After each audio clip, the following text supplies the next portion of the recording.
오늘은 우리 교회가 추수감사절로 지키는 복된 주일입니다.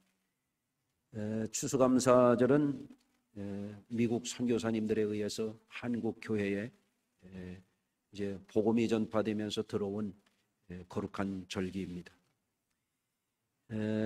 그 근원을 거슬러 올라가서 보면 성경 출애굽기 23장과 또 34장에 여호와 하나님께서 구원받은 백성들에게 하나님이 주신 땅에 들어가서 이제 소산을 얻게 되면 하나님 앞에 첫 열매를 거두었을 때는 초실절 맥추절을 지켜라 그랬고, 또 이제 가을 추수를 해서 연종의 이 곡식을 저장하면서 살아갈 수 있는 환경이 되었을 때에 하나님께서 그들에게 하나님 주신 이 곡식을 먹고 살 수 있는 것을 그냥 먹지 말고 감사절기를 지키고 먹으라 하는 의미로서 이제 추수감사절기가 시작이 되었다, 이렇게 그 기원에 대한 말씀을 먼저 드립니다.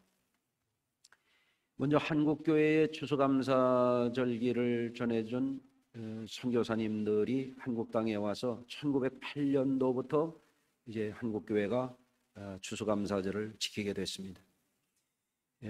그러면 한국의 이 복음을 전해주고 거룩한 절기를 가르쳐준 미국 교회, 어떻게 해서 이제 추수감사절이 시작이 되었는가, 그걸 우리가 좀 생각해 볼 필요가 있습니다. 영국에 있었던 경건주의자들, 청교도들이 1620년도에 신앙의 자유를 찾아서 신대륙에 건너가게 됩니다. 그래서 11월 11일쯤 메이플라워호라고 하는 그 배를 타고 대서양을 건너는데, 오늘날처럼 무슨 쾌속선이나 좋은 엔진을 장착한 그런 배가 아니거든요.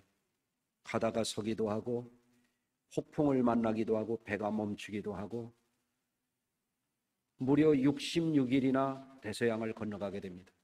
요즘 같으면 비행기로 몇 시간이면 건너가는 거기를 말입니다. 가다가 많은 사람들이 죽습니다. 그리고 11월 11일쯤 미국의 동북부는 굉장히 춥습니다. 거기서 겨울을 나면서 또 거기 건너간 사람들 전체 102명 가운데서 절반가량의 사람들이 전부 죽습니다.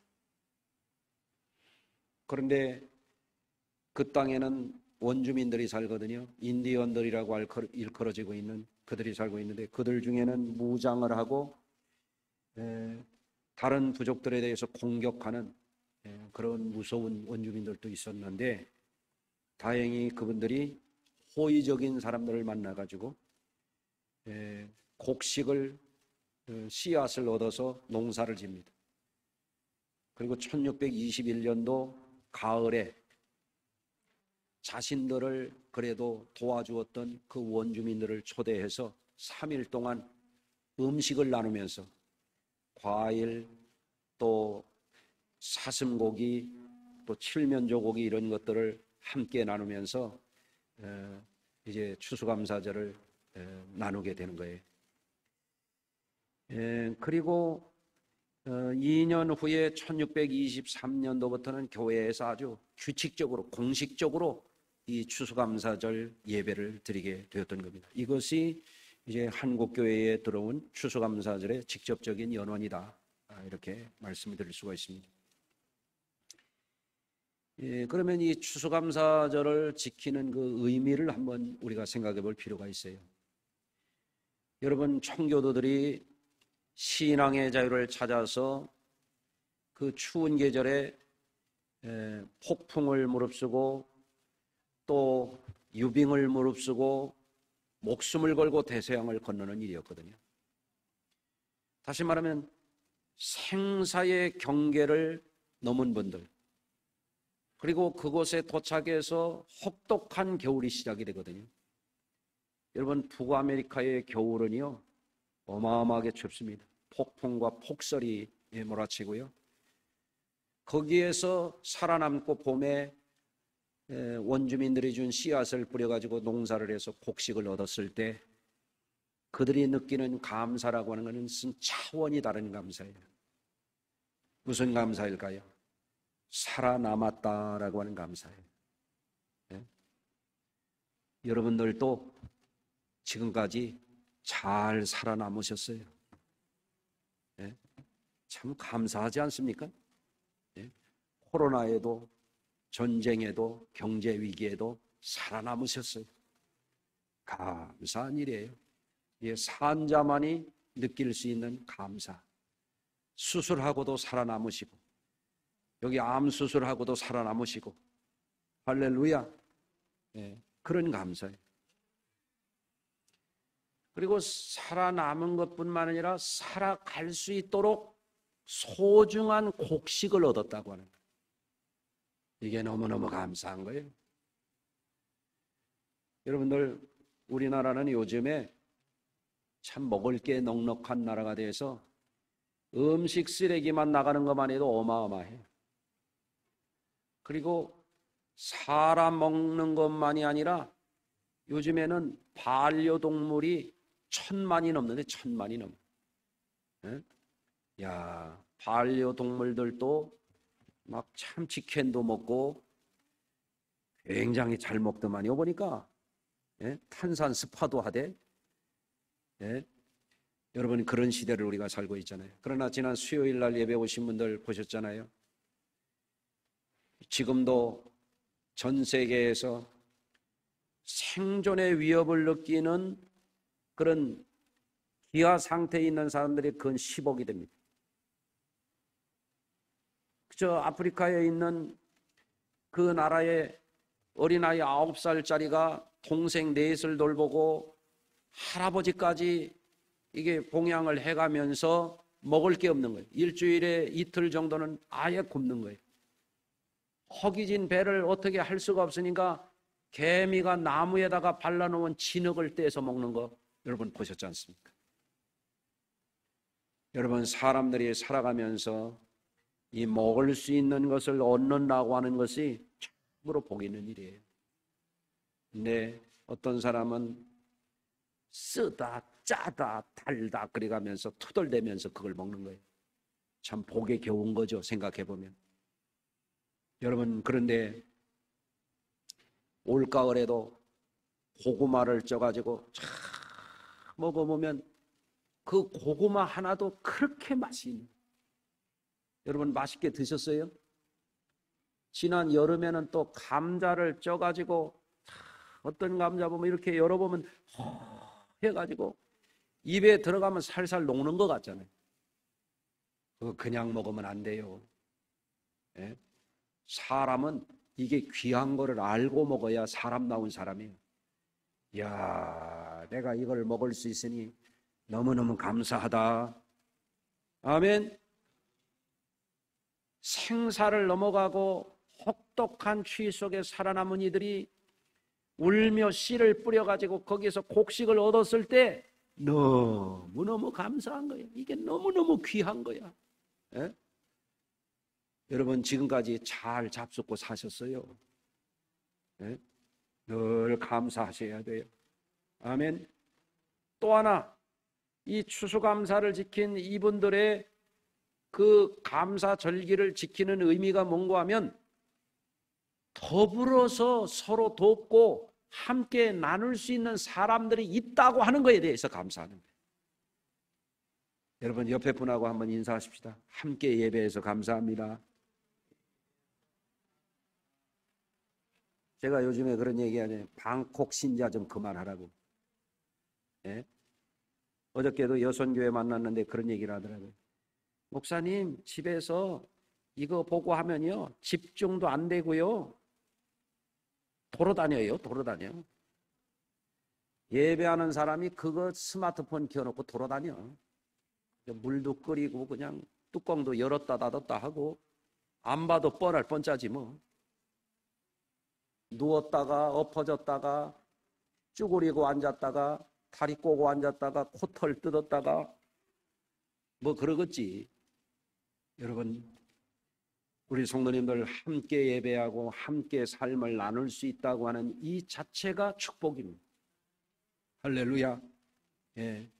그래서 생사의 경계를 넘어갔던 이분들, 혹독한 추위 속에서 살아남은 이분들, 먹을 게 없어서 굶어 죽을 수도 있고 전염병도 통과했고 어쩌면 무장하고 자기들을 공격하고 습격할 수도 있는 인디언들 속에서 불안한 상황을 넘었던 이들이 우호적인 원주민들과 함께 초대를 해가지고 음식을 나누고 하나님 앞에 감사제를 지키는 것, 이게 추수감사 정신이었습니다.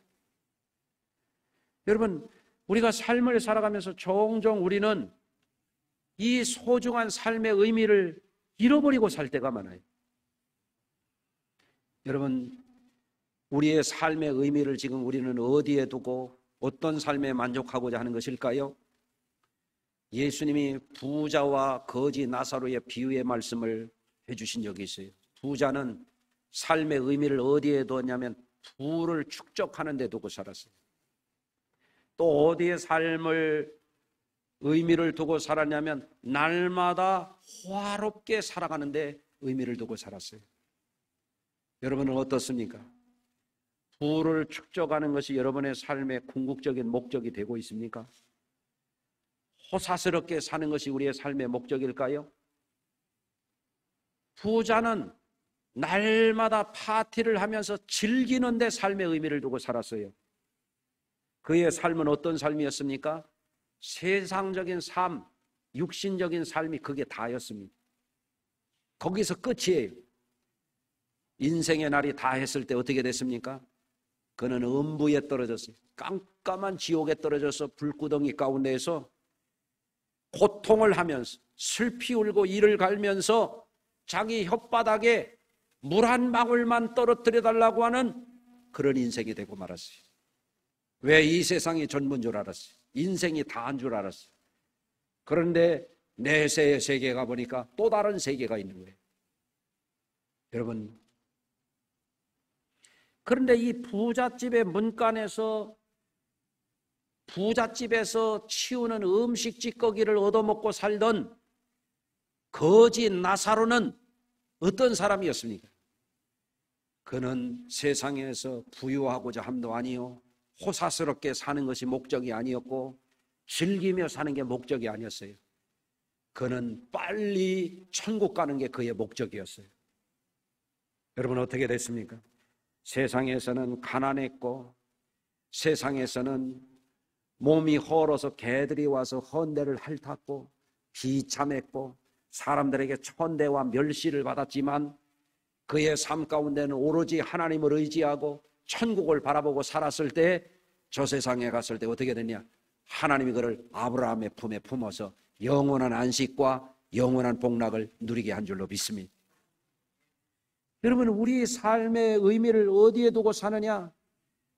대서양을 건너갔던 이 청교도들처럼 우리도 지금 험한 세상의 바다를 지금 건너가고 있어요. 청교도들이 새로운 세계를 향하여 개척하고 나가는 프론티어들이었던 것처럼 우리들도 인생의 험난한 이 세상 바다를 건너가면서 새로운 세계를 향하여 나아가는 그런 개척자들이에요. 우리의 삶은 바로 그런 것입니다.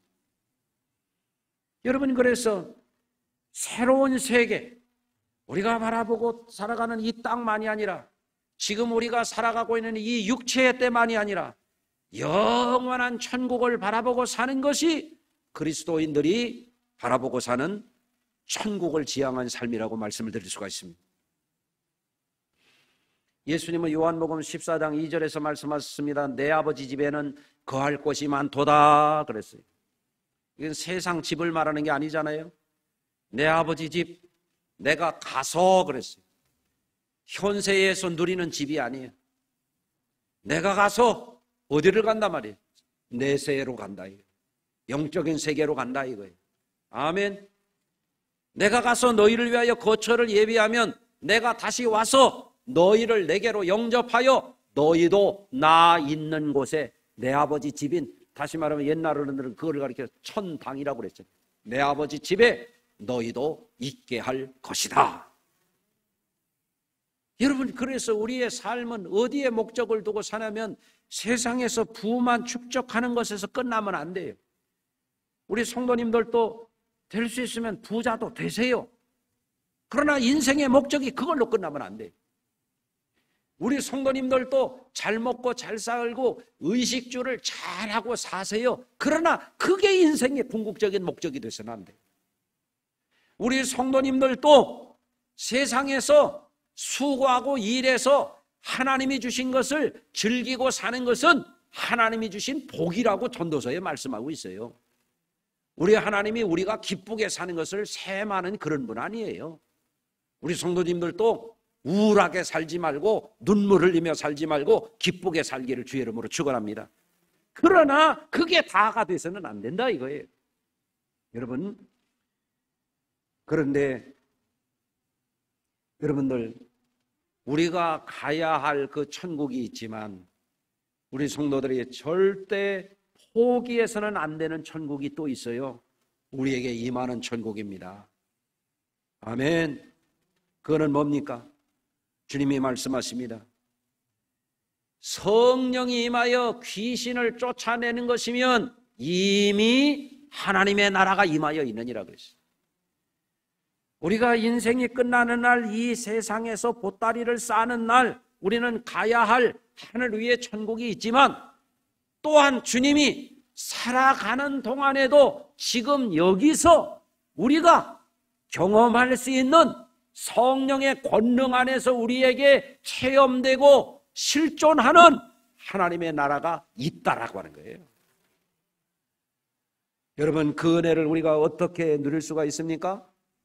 여러분, 그것은 하나님의 세계를 인정하고 하나님이 주시는 은혜 속에 살아야만 우리 성도님들이 이 땅에서부터 장차 우리가 영원히 갈 그 하나님의 나라를 지금 여기서부터 누리고 살 수 있는 거예요. 여러분, 신앙생활이라고 하는 건 그거를 누리는 삶입니다. 지금 여기서부터 저기까지. 예? 여러분, 우리는 영원까지 그 하나님의 나라를 선물로 받은 그런 사람인들을 것을 믿으시기를 바랍니다.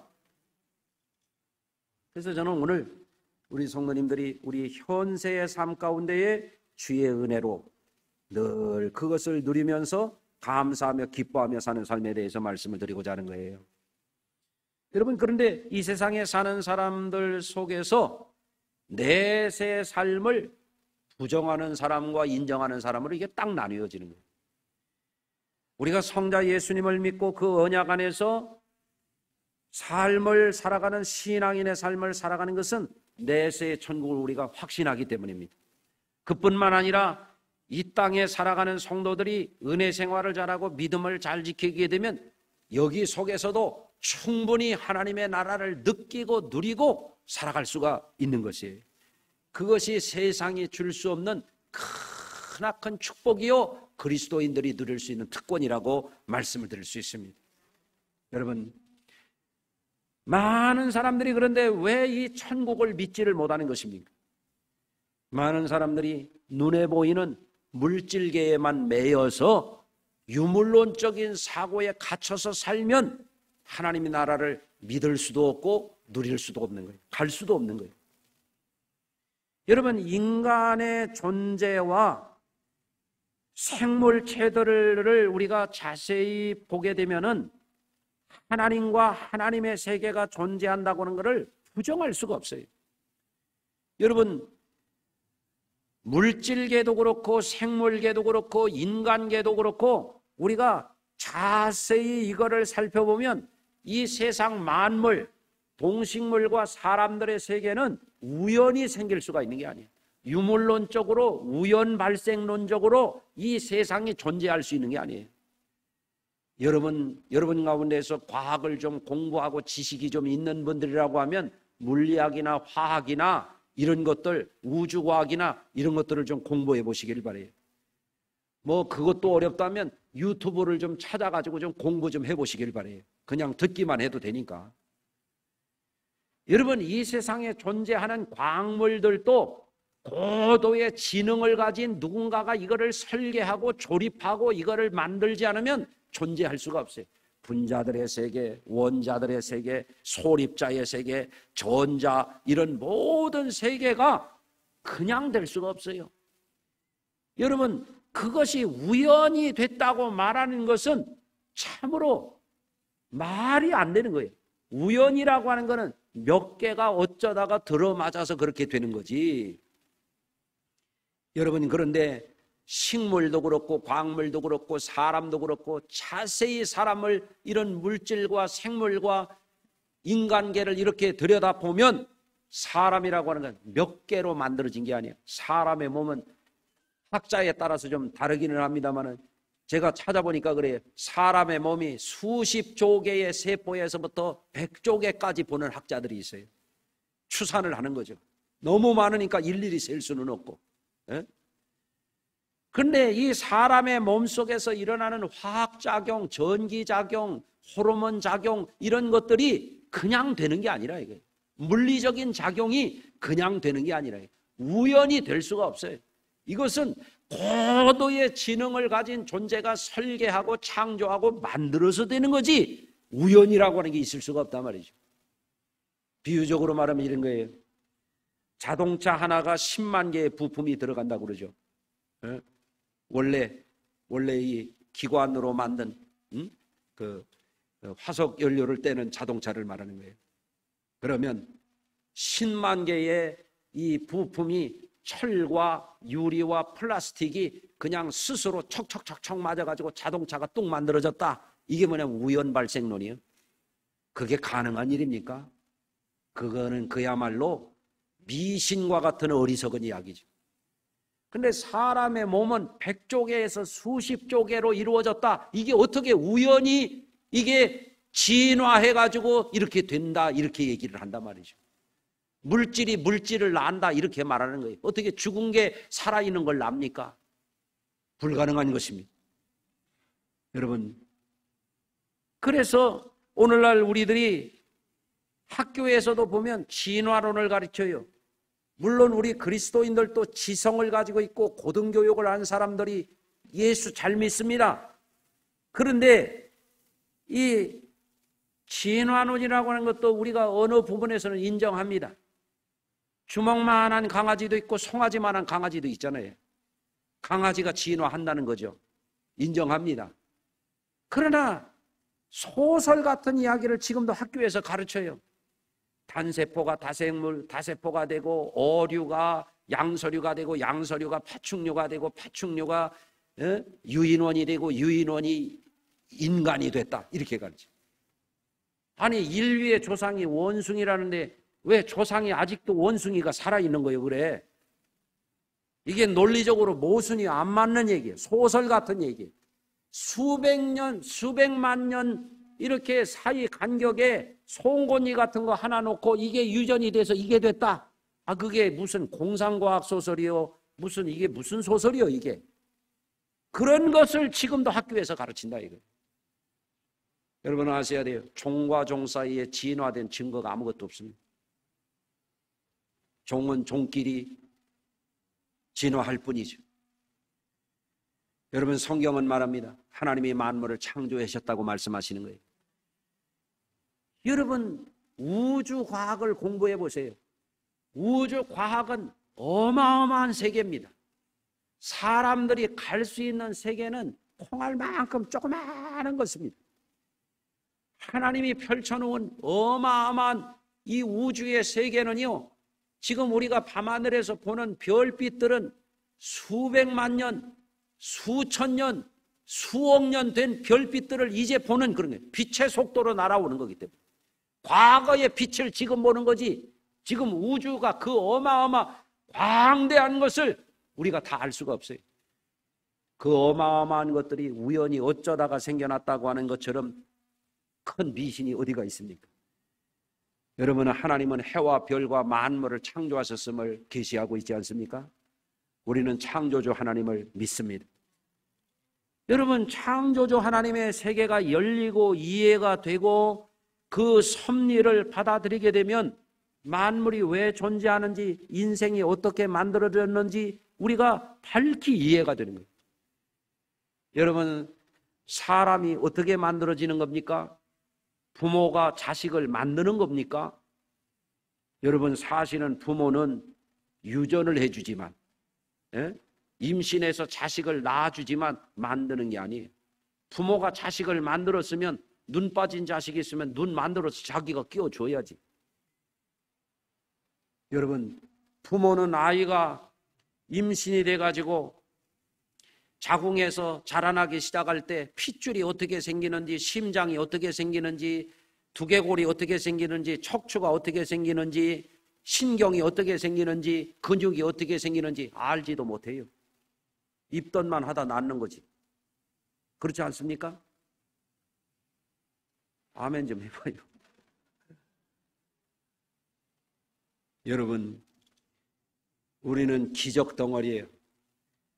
성경은 말씀합니다. 시편 139편 13절입니다. 주께서 내 내장을 지으시며 나의 모태에서 나를 만드셨나이다. 하나님이 우리를 만드시는 거예요. 일전에도 말씀을 드렸어요.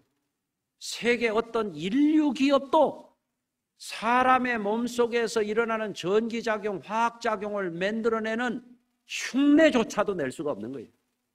일부를 만들어가지고 기업을 일으키고 세계적인 재벌이 되고 그러는 것 뿐이지, 사람 몸속에 일어나는 수많은 화학작용, 전기작용 그대로 만들어낼 재주를 가진 기업도 과학자도 없어요.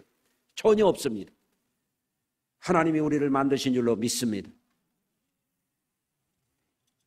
그래서 우리가 알아야 돼요. 우리는 살아있는 기적이요. 살아있는 기적. 우리는 신비 덩어리예요. 우리는 놀라운 하나님의 피조물이에요. 여러분, 사람은요, 우리 스스로 우리를 머리털을 자라게도 할 수도 없어요. 내가 머리털 자라게 할 것 같으면 나도 여기 지금 빨리 자라게 했을 것 같아요.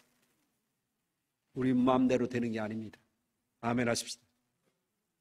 어떤 분이 전에 성도 중에 이 안면 마비가 와가지고 한쪽 눈은 떠지는데 한쪽 눈이 안 떠져. 네. 눈 좀 떠봐요 그랬더니 안 돼요. 아예 해봐요. 그랬더니 안 돼요. 목사님, 이게 포크레인 드는 것보다도 더 어려워요.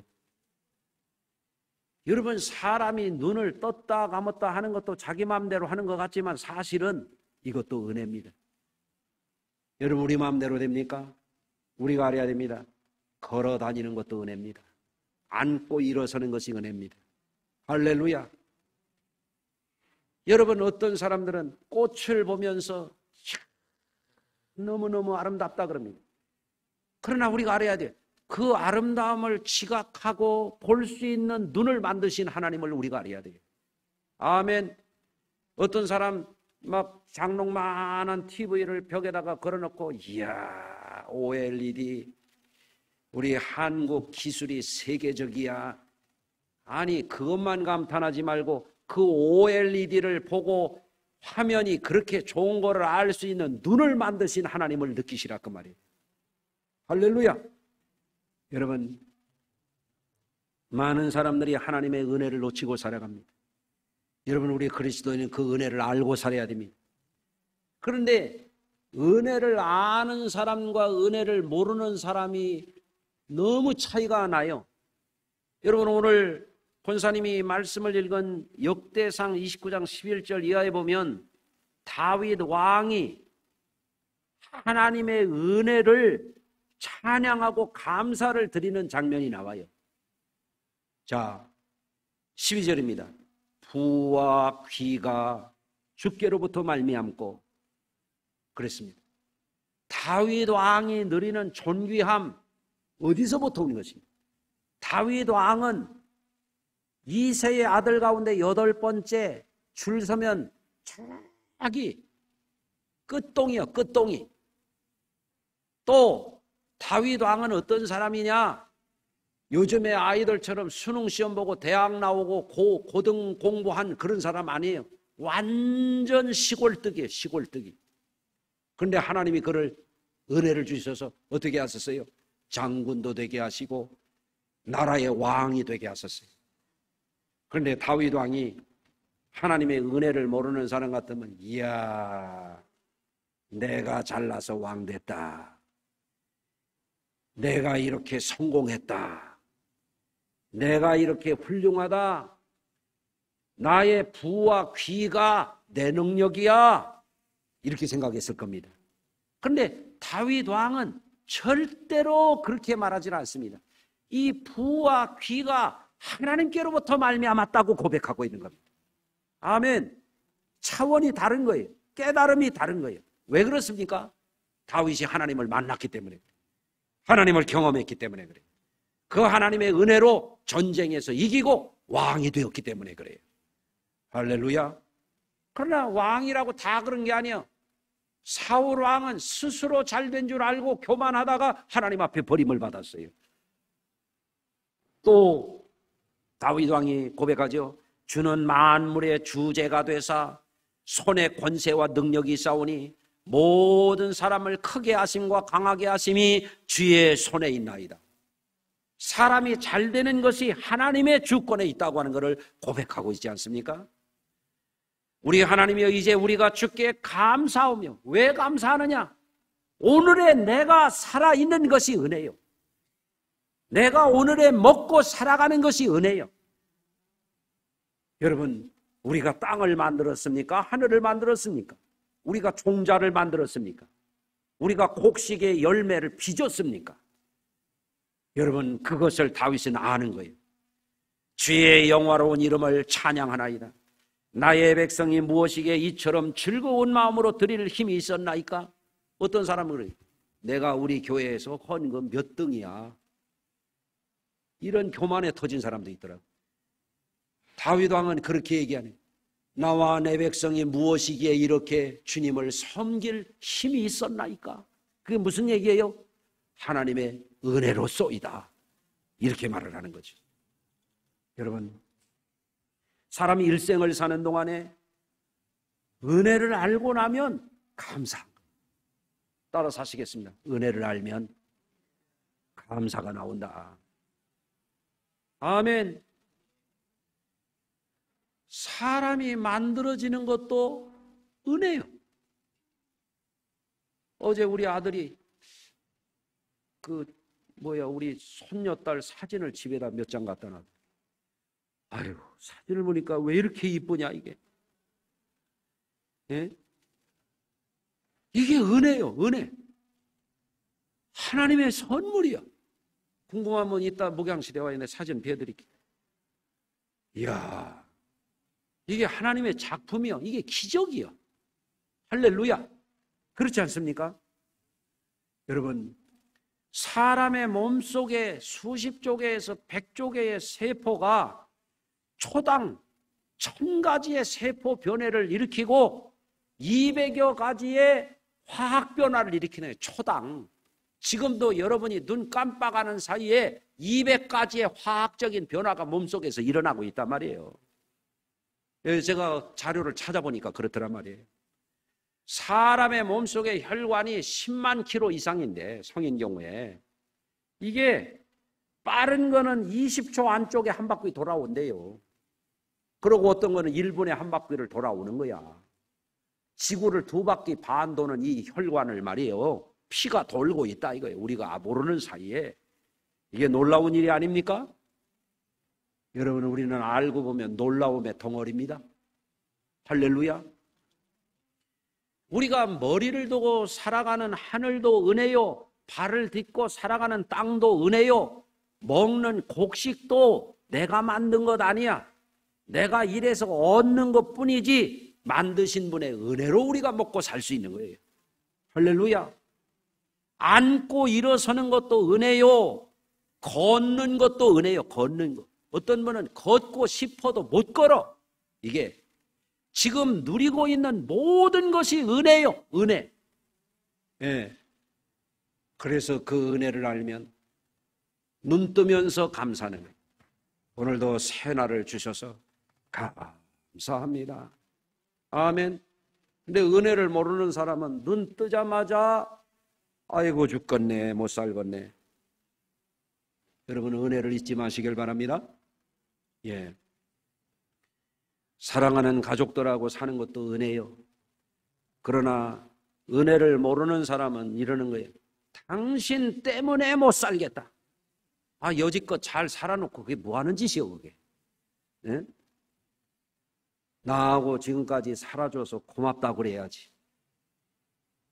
아멘이 어찌 하나도 안 나와요. 아멘이죠? 지금까지 살아오는 게 은혜야. 은혜를 알고 보면 아이고 당신 고마워요. 한번 연습 한번 해보겠습니다. 당신 고마워요. 그래야지. 못 살겠다. 네? 이 왼수 덩어리야. 이게 뭐예요, 이게? 이게 저주받은 삶이지. 그렇잖아요? 내가 살아있는, 생존하는 자체가 은혜야. 먹을 수 있는 게 은혜야. 삶을 지속할 수 있다는 게 은혜요.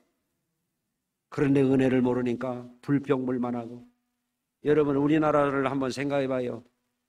우리나라가 세계에서 뒤로부터 세면은 되는 그렇게 못 살던 나라 아니에요. 다 전쟁 나고 일제에 수탈당하고 뭐 있어서요?